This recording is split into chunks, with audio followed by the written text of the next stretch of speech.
आदाब, मुंशी टीवी के programme news beats में आपका स्वागत है। मैं हूं आपके साथ मोनी सनवर। देखेंगे देश की तमाम बड़ी खबरें, लेकिन सबसे पहले हेडलाइंस।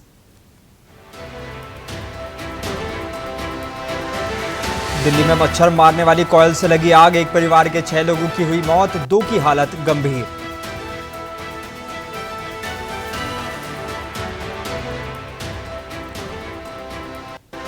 कांग्रेस के वरिष्ठ नेता नसीमुद्दीन सिद्दीकी ने की प्रेस वार्ता, अडानी को बचाने का भाजपा पर लगाया आरोप।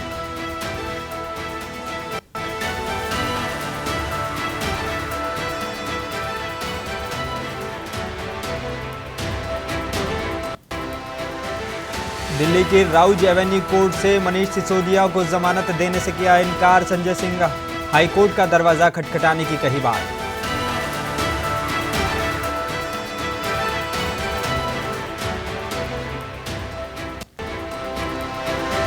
और उमेश पाल हत्याकांड में शामिल अतीक अहमद को लगा एक और बड़ा झटका, बहुजन समाज पार्टी ने अतीक अहमद की पत्नी शाइस्ता को मेयर का टिकट देने से किया इनकार।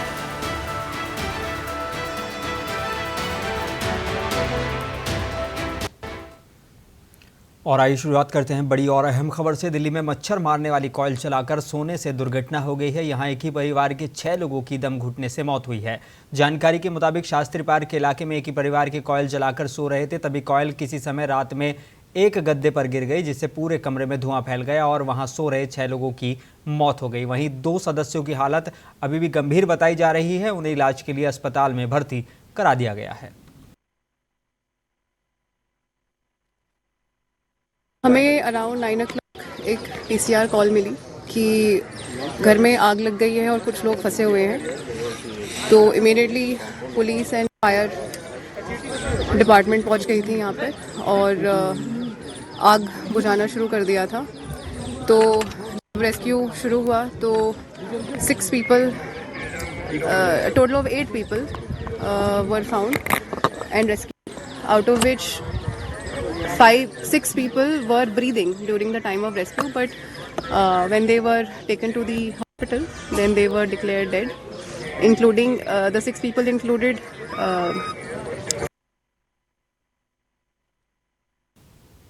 और उमेश पाल हत्याकांड में शामिल अतीक अहमद को एक और बड़ा झटका लगा है। मायावती की बहुजन समाज पार्टी ने प्रयागराज से अतीक अहमद की पत्नी शाइस्ता को अपना मेयर उम्मीदवार बनाया था। इस ऐलान के बाद शाइस्ता ने तैयारी भी शुरू कर दी थी। हालांकि उमेश पाल हत्याकांड में अतीक अहमद का नाम आने के बाद मायावती ने प्रयागराज से अतीक अहमद की पत्नी की जगह किसी और मेयर को मेयर का पद का उम्मीदवार बनाने का फैसला किया है। बसपा सूत्रों के मुताबिक मायावती ने शाइस्ता की जगह नए उम्मीदवार की तलाश शुरू कर दी है। इस संबंध में जल्द ही कोई घोषणा की जा सकती है। और दिल्ली के मुख्यमंत्री अरविंद केजरीवाल पर 25,000 रुपए का जुर्माना लगाए जाने पर आम आदमी पार्टी के राज्यसभा सांसद संजय सिंह ने कहा है कि आज साबित हो गया है कि भारत के पीएम अनपढ़ हैं। जिन प्रधानमंत्री को इतने करोड़ लोग चुन रहे हैं, क्या उसकी डिग्री लोगों को पता नहीं चलना चाहिए? इसमें जुर्माने का क्या सवाल है? जब नौकरी कोई क्लर्क की भी नौकरी मांगने जाता है तो उसे डिग्री दिखानी होती है। ये तो पीएम है, और अगर कोई उनसे उनकी डिग्री पूछ रहा है तो वो बता क्यों नहीं देते? लेकिन अदालतों के फैसले से सहमति और असहमति का अधिकार भी देश का संविधान हमें देता है। तो ये जो फैसला है, इसको कोई भी देखेगा या सुनेगा, बिल्कुल साफ तौर पे लग रहा है कि ये फैसला जो आया है, जिसमें 8 लोगों को जमानत मिली, अकेले मनीष सिसोदिया जी की जमानत रोक दी गई, 2 लोगों को बगैर गिरफ्तार किए जमानत दी गई। और दिल्ली के पूर्व उप मुख्यमंत्री मनीष सिसोदिया को दिल्ली के राउज एवेन्यू कोर्ट से झटका लगा है। सीबीआई मामले में कोर्ट ने उन्हें जमानत देने से इनकार कर दिया है। वहीं मनीष सिसोदिया ने अर्जी दाखिल कर कहा है कि मेरे खिलाफ जांच पूरी हो चुकी है, इसलिए उनको अंतरिम जमानत दी जाए। जबकि सीबीआई ने स्पष्ट किया है कि दिल्ली शराब घोटाले की जाँच अभी तक पूरी नहीं हुई है। गौरतलब है कि सिसोदिया को ईडी ने दिल्ली शराब घोटाला मामले में गिरफ्तार किया है। ईडी उनसे पूछताछ कर रही है। इस मामले को लेकर संजय सिंह ने कहा है कि पार्टी हाईकोर्ट का रुख करेगी।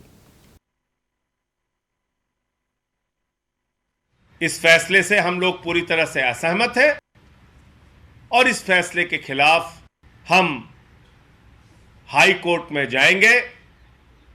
अदालतों का हम सम्मान करते हैं, लेकिन अदालतों के फैसले से सहमति और असहमति का अधिकार भी देश का संविधान हमें देता है। तो ये जो फैसला है, इसको कोई भी देखेगा या सुनेगा, बिल्कुल साफ तौर पे लग रहा है कि ये फैसला जो आया है, जिसमें 8 लोगों को जमानत मिली, अकेले मनीष सिसोदिया जी की जमानत रोक दी गई, 2 लोगों को बगैर गिरफ्तार किए जमानत दी गई, अकेले मनीष सिसोदिया की जमानत रोक दी गई, ये साफ संकेत है कि अभी और पूरी ताकत लगाकर भारत के प्रधानमंत्री नरेंद्र मोदी जी और भारत की सरकार मनीष सिसोदिया जी को जेल में रखेगी। इसके खिलाफ हम लोग। और दिल्ली के मुख्यमंत्री अरविंद केजरीवाल ने दिल्ली में कोरोना की स्थिति की समीक्षा के लिए अपने कार्यालय में बैठक की है। इस बैठक में वित्त मंत्री कैलाश गहलोत, स्वास्थ्य मंत्री सौरभ भारद्वाज सहित सभी संबंधित अधिकारी उपस्थित रहे। अरविंद केजरीवाल ने प्रेस कॉन्फ्रेंस को संबोधित करते हुए कहा कि पिछले कुछ दिनों में कोरोना के मामले बढ़ रहे हैं। स्वास्थ्य मंत्री ने गुरुवार को बैठक की थी, आज हमने समीक्षा बैठक की है। किसी को भी कोरोना से डरने की जरूरत नहीं है। केजरीवाल ने कहा कि केंद्र सरकार ने 2 हफ्ते पहले 6 राज्यों को एडवाइजरी जारी की थी और उसमें दिल्ली को शामिल नहीं किया गया था। उन्होंने कहा कि दिल्ली में कुल 932 सक्रिय मामले हैं, लेकिन घबराने की जरूरत नहीं है।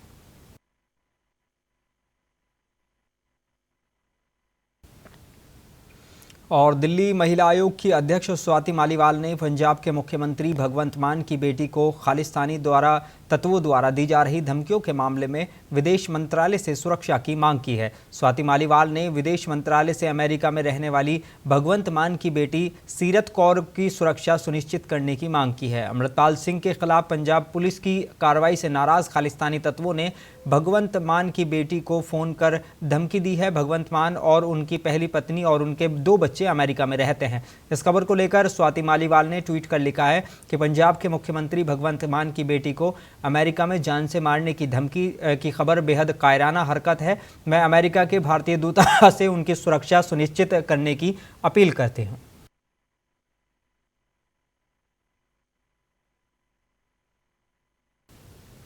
और उत्तर प्रदेश के मुरादाबाद जनपद के थाना मंझौला इलाके के सर्किट हाउस में आज कांग्रेस के वरिष्ठ नेता नसीमुद्दीन सिद्दीकी के द्वारा प्रेस कॉन्फ्रेंस का आयोजन किया गया, जिसमें नसीमुद्दीन सिद्दीकी के द्वारा प्रेस कॉन्फ्रेंस से भाजपा पर निशाना साधते हुए कहा गया कि जो अडानी के खाते में 20,000 करोड़ रुपए आए हैं, वो हम जानना चाहते हैं कि कहां से आए हैं। असफल तो वो साबित होता है सत्ता में रहता है ना, हम सत्ता में थोड़ी, तो हम असफल साबित हो रहे हैं। सरकार सफल है कि असफल है, ये तो सरकार को अपना हिसाब देना है ना। और जब सरकार से हिसाब मांगा जाता है तो सरकार भागती है। सरकार कहती है कि नेहरू जी के टाइम पे ये हुआ था, सरकार ये कहती है कि शास्त्री जी के टाइम पे ये हुआ था। अरे आज जो हो रहा है इसका सवाल नेहरू जी से पूछा जाएगा कि मोदी जी से पूछा जाएगा। आज जो महंगाई बढ़ी हुई है इसका सवाल शास्त्री जी से पूछा जाएगा कि मोदी जी से पूछा जाएगा। आज जो बेरोजगारी बढ़ी हुई है उसका सवाल नेहरू जी से पूछा जाएगा कि मोदी जी से और योगी जी से पूछा जाएगा। आज किसान बॉर्डर पे बैठे बैठे 13-14 महीने बैठा रहा, 731 किसान वहां पर मर गए।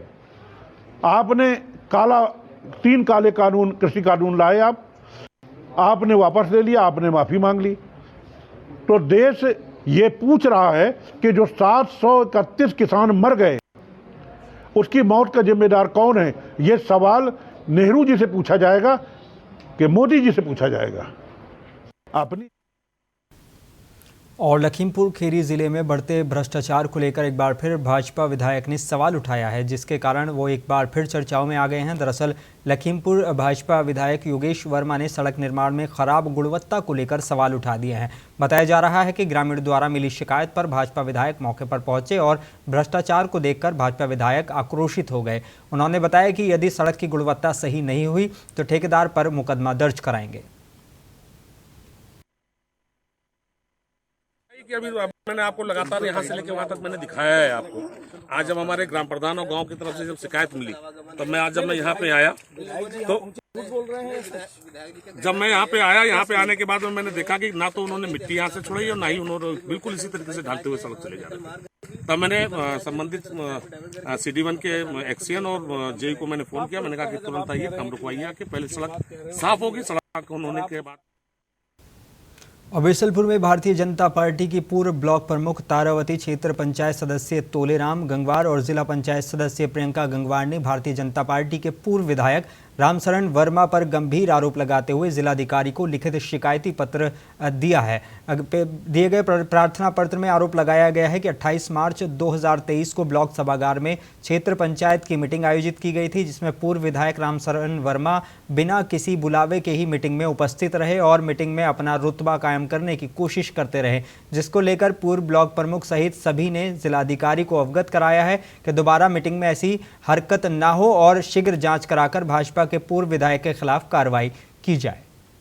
और उत्तर प्रदेश के बांदा के नरेनी थाना क्षेत्र अंतर्गत कस्बा राजनगर में कलयुगी बेटे ने डंडों से पीटकर मां को अधमरा कर दिया, जिसके बाद घायल अवस्था में मां को अस्पताल में भर्ती कराया गया, जहां इलाज के दौरान उसकी मौत हो गई। छोटे बेटे के द्वारा दी गई तहरीर के आधार पर पुलिस ने मामला दर्ज कर लिया है। पुलिस के मुताबिक बड़ा बेटा सनकी और मानसिक विक्षिप्त था। फिलहाल पुलिस ने आरोपी पुत्र को हिरासत में लेकर न्यायिक अभिरक्षा में भेज दिया है। 31/3/2023 को प्रातः लगभग 3 बजे थाना नरेनी पर सूचना मिली कि कस्बा नरेनी के मोहल्ला राजनगर निवासी रामबाबू द्वारा अपनी मदर रामानंदी के सर पर डंडे से वार किया गया है, जिनसे उसकी हालत जो गंभीर बनी हुई है। तत्काल मौके पर पुलिस पहुंची। मौके पर देखा गया कि काफी जो रामानंदी का रक्तस्राव हो चुका था, उनको तत्काल हॉस्पिटलाइज कराया गया, जहां इलाज के दौरान उनकी मृत्यु हो गई। इस पर इनके राम बाबू जिसने वार किया था, उसके भाई छोटे भाई श्याम बाबू ने इसमें तहरीर दी है, जिसके आधार पर अभियोग पंजीकृत कर लिया गया है। इसमें जो राम बाबू है वो मानसिक रूप से काफी असंतुलित दिख रहा था और सनकी टाइप का व्यक्ति है, उसको गिरफ्तार। और सीतापुर जिले में सामुदायिक स्वास्थ्य केंद्र रेउसा में लाखों रुपए का जर्जर हो चुके सीएचसी की मरम्मत के लिए आए हुए हैं। स्वास्थ्य विभाग की ओर से सैयद इंटरप्राइजेस को इसका ठेका दिया गया है, जिसके तहत पूरी छत पर ब्रिक कार्य के साथ ही रंगाई पुताई और संपूर्ण मरम्मत का कार्य किया जाना है, लेकिन ठेकेदार द्वारा मानक विहीन और घटिया काम किया जा रहा है, जिस पर विधायक ने बताया कि कार्य बहुत ही घटिया सामग्री से किया गया है, वहीं मानकों को पूरी तरह से दरकिनार किया गया है। विधायक ने इस पर कड़ी नाराजगी जताई है। और सीतापुर जिले में लालबाग शहीद पार्क से अंबेडकर पार्क तक कांग्रेस जनों ने कैंडल मार्च निकालकर विरोध प्रदर्शन किया। कांग्रेस सेवा दल के मुख्य संगठक संजय कुमार सनी के तत्वाधान में कांग्रेस पदाधिकारियों और कार्यकर्ताओं ने सरकार की दमनकारी नीतियों के विरुद्ध कैंडल मार्च निकालकर विरोध प्रदर्शन किया। राहुल गांधी को संसद से अयोग्य करार देने और संसद में अदानी घोटाले पर चर्चा नहीं करने के विरोध में कांग्रेस पार्टी के नेता और कार्यकर्ता जगह जगह अपना विरोध प्रदर्शन कर रहे हैं, जिस क्रम में आज कैंडल मार्च निकाला गया।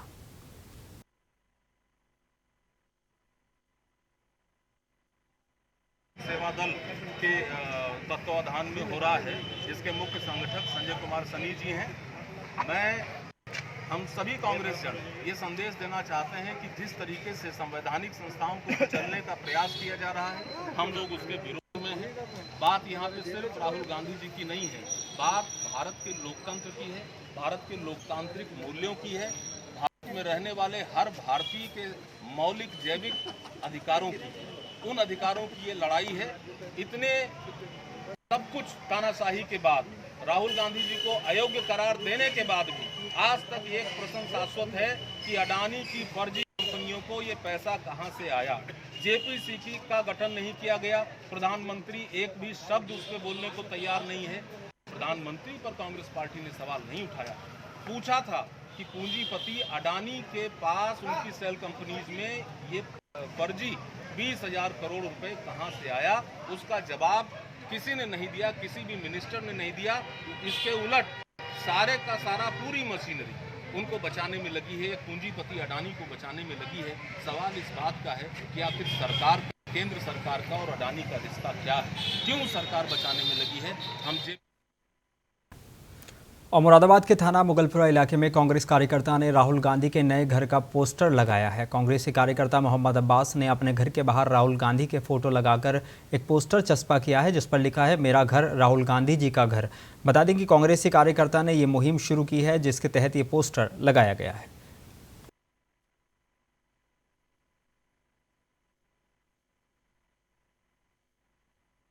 केंद्र सरकार द्वारा राहुल गांधी जी को नोटिस देकर जो मकान खाली कराया गया है, उसको चेताने के लिए मैंने एक मुहिम चलाई है।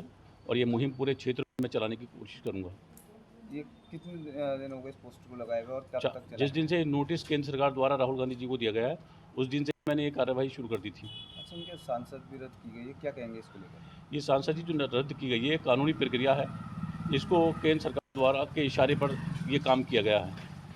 मेरा कहना है श्री मोदी जी से कि वो इस भ्रम में न रहें कि सत्यता हो जाएगी या खौफ खा जाएगी। ये काम लगातार राहुल गांधी जी करते रहेंगे। और उत्तर प्रदेश के जिला सहारनपुर के शारदा नगर में आईटीसी के पीछे अवैध रूप से रबड़ फैक्ट्री चलाई जा रही थी, जिसमें आज सुबह आग लग गई, जिससे आसपास के क्षेत्र में अफरा तफरी का माहौल हो गया। आग लगने की सूचना मिलते ही फायर ब्रिगेड की गाड़ियां मौके पर पहुंची और फायर ब्रिगेड ने कड़ी मशक्कत के बाद आग पर काबू पाया।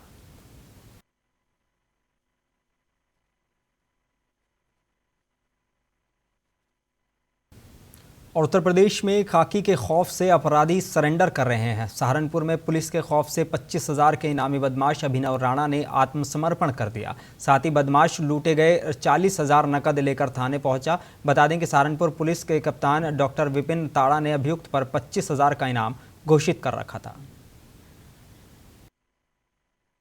कहाँ रहे तुम इस बीच में? हरिद्वार। क्यों आए आज? क्यों, क्या बात हुई आज फिर अपने आप आए तुम? एनकाउंटर निकल जाए इसलिए आ गए? यही नाम सही है तुम्हारा? क्या नाम है पूरा नाम? अभिनव राणा। अभिनव राणा। पिता का नाम क्या है?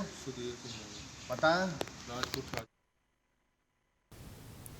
और लखीमपुर खीरी के हिदायतनगर मोहल्ले में घर से रोजे की सहरी करके नमाज पढ़ने जा रहे व्यक्ति की धारदार हथियार से हत्या करने का मामला सामने आया है।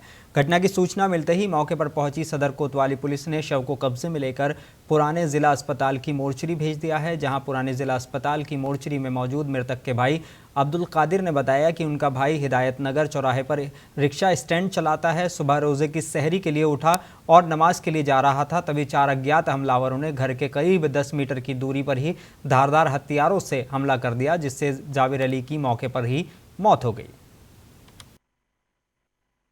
सर, ये सदर कोतवाली क्षेत्र के मोहल्ला हिदायतनगर में एक हत्या हुई है, क्या मामला है? देखिए, हिदायतनगर में एक हत्या का प्रकरण आया है। आज सुबह एक व्यक्ति जावेरा के हत्या का मामला कहें या फिर कहें कि जब उनको इलाज के लिए ले जाया जा रहा था तब उसकी मृत्यु हो गई।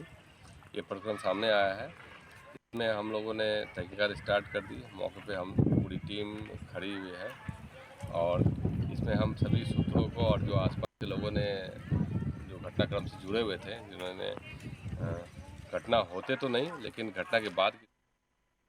और जनपद संबल के चंदौसी में के फवारा चौक स्थित महिंद्रा रेस्टोरेंट में खाद्य लाइसेंस एवं पंजीकरण कैंप आयोजित किया गया, जिसमें लगभग 70 खाद्य कारोबारियों ने ऑनलाइन आवेदन किया। कैंप में जागरूकता कार्यक्रम भी किया गया, जिसमें कारोबार करते समय स्वच्छता और गुणवत्ता का विशेष ध्यान रखने पर जोर दिया गया।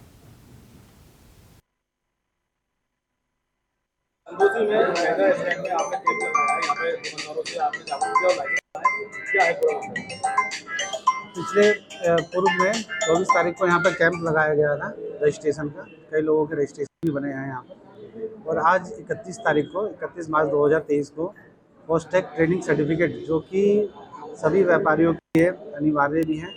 इसमें दरअसल व्यापारियों को जो ट्रेनिंग दी जाती है कि बेसिक नॉलेज दी जाती है कि आप व्यापार में कैसे कर सकते हैं, स्वच्छता का कैसे ध्यान दे सकते हैं, सब चीज़ों की जानकारी दी जाती है। तो ये ट्रेनिंग अभी चल भी रही है। अभी लोगों ये व्यापारियों के फॉर्म, आधार कार्ड वगैरह सब आए हुए हैं। उनका रजिस्ट्रेशन की प्रक्रिया अभी चल रही है। कुछ देर में इनकी जो है ट्रेनिंग भी दी जाएगी। और जब कोई खाद्य सुरक्षा अधिकारी किसी प्रीमाइस में जाता है, व्यापार उसमें जाता है, तो वहाँ पर। और सीतापुर के एमडी पब्लिक स्कूल समिति द्वारा वार्षिक उत्सव और इस सत्र के रिजल्ट वितरण और क्लास 8 के बच्चों को विदाई समारोह का आयोजन किया गया। छोटे छोटे स्कूल के बच्चों के द्वारा रंगारंग कार्यक्रम की शुरुआत की गई। इस मौके पर इस सत्र के प्रथम श्रेणी में पास हुए बच्चों को स्कूल का फुल कोर्स देकर पुरस्कृत किया गया। स्कूल प्रबंधक मनोज राठौर ने संबोधित करते हुए कहा कि वो एक कॉपी किताब के व्यापारी थे। उन्होंने कहा कि उनकी कुछ इच्छा है कि शिक्षा के क्षेत्र में कुछ बेहतर किया जा सके, ताकि बच्चों के भविष्य को और भी अच्छा बनाया जा सके। पब्लिक स्कूल का एनुअल फंक्शन भी है आज के दिन, और आज के दिन हम बच्चों को जो है अपने रिजल्ट वितरण भी कर रहे हैं और इसमें मैं अपने जो बच्चों को फर्स्ट रैंक का जो पुरस्कार देते हैं आज के दिन, तो मैं कोई छोटा मोटा पुरस्कार न दे करके फुल कोर्स जो है नेक्स्ट क्लास में, जैसे बच्चा सेकंड का क्लास जो थर्ड में जा रहा है तो उसको फुल कोर्स के माध्यम से फर्स्ट रैंक का पूरा फुल कोर्स देते हैं जी। वो इसलिए देता आ रहा हूँ मैं 2005 से कि बाई द वे मान लीजिए कोई पेरेंट्स बच्चा पास होकर के नेक्स्ट क्लास में चला। और आखिर में नजर डालेंगे हेडलाइंस पर।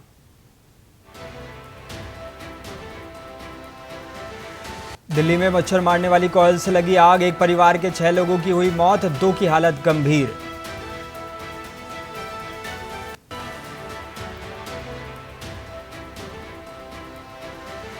कांग्रेस के वरिष्ठ नेता नसीमुद्दीन सिद्दीकी ने की प्रेस कॉन्फ्रेंस, अडानी को बचाने का भाजपा पर लगाया इल्जाम।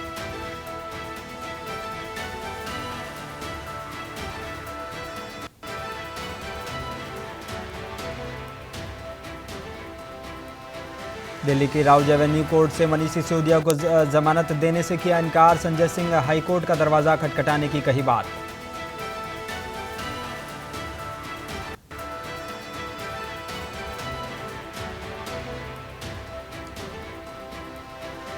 और उमेश पाल हत्याकांड में शामिल अतीक अहमद को लगा एक और बड़ा झटका, बहुजन समाज पार्टी ने अतीक अहमद की पत्नी शाइस्ता को मेयर का टिकट देने से किया इनकार।